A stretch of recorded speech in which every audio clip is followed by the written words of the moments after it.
Mohanavani Telugu podcast వింటున్న శ్రోతలందరికీ హృదయపూర్వక ధన్యవాదాలు. ఈరోజు షార్ట్లో ఒక అద్భుతమైన విషయం గురించి అందరం విని తెలుసుకుందాం. అది ఏంటంటే, ప్రతి మనిషికి సహజంగా ఉండే ఒక చిన్న నెగిటివ్ లక్షణం, ఎదుటివారిని నిందిస్తూ ఉంటాం. మనం ఎదుటివారిని నిందిస్తే ఏమవుతుంది, దానివల్ల కలిగే ప్రయోజనాలు ఏమైనా ఉన్నాయా, నష్టాలు ఏంటున్నాయా అనేది ఈ షార్ట్లో మనం తెలుసుకుందాం. ఎదుటివారిని నిందిస్తే ఏమవుతుందంటే పరనింద మహాపాపమా?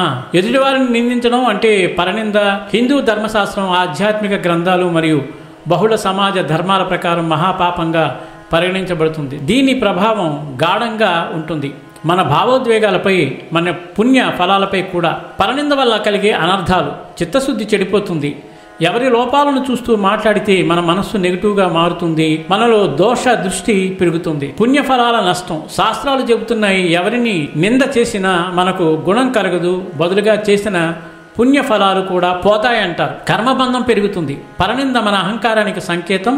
ఈ అహంకారమే మనకు మరికొన్ని జన్మల బంధాన్ని కలిగిస్తుంది. సాంఘిక సంబంధాలు చెడిపోతాయి. నిందించడం వల్ల నమ్మకాలు పోతాయి, మానవ సంబంధాలు విరోధాలు కలుగుతాయి, ఆత్మశక్తి తగ్గిపోతుంది. నిందా ప్రవర్తన మన ఆత్మవిశ్వాసాన్ని, శాంతిని దెబ్బతీస్తుంది.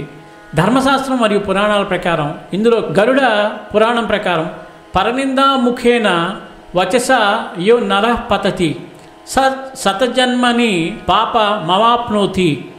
దీని అర్థం ఏంటంటే, ఎవడు వాత్సల్యాన్ని ఉపయోగించి ఇతరులను నిందిస్తాడో వాడు 100 జన్మల పాటు పాప ఫలితాన్ని అనుభవించవలసి ఉంటుంది. తులసీదాసు రామచరిత్ర మానసులో ఏం చెప్పారంటే, పరనింద సమనరక నాయ, పరనింద సమానమైన నరకయాతన మరొకటి లేదని చెప్పారు. అయితే బదులుగా ఏం చేయాలి? పరుని లోపాలు మాట్లాడే బదులు మన మనసులో క్షమాభావం పెంచాలి. ఇతరుల గురించి చెడు మాట చెప్పాలనిపించినప్పుడు నిశ్శబ్దం అంటే మౌనం పాటించాలి. స్వదోష విచారణ చేసుకోవాలి. ఇదే ఆధ్యాత్మికత. సారాంశం: పరనింద ఒక చిన్న మాటగా అనిపించినా అది మన జీవితంపై, మన కర్మపై, మన ఆత్మశుద్ధిపై తీవ్ర ప్రభావం చూపుతుంది. ఇది నిజంగా మహాపాపం. నిందకు బదులు నిశ్శబ్దం, ప్రేమ, దయ ఇవే మానవతకు అంకురాలు.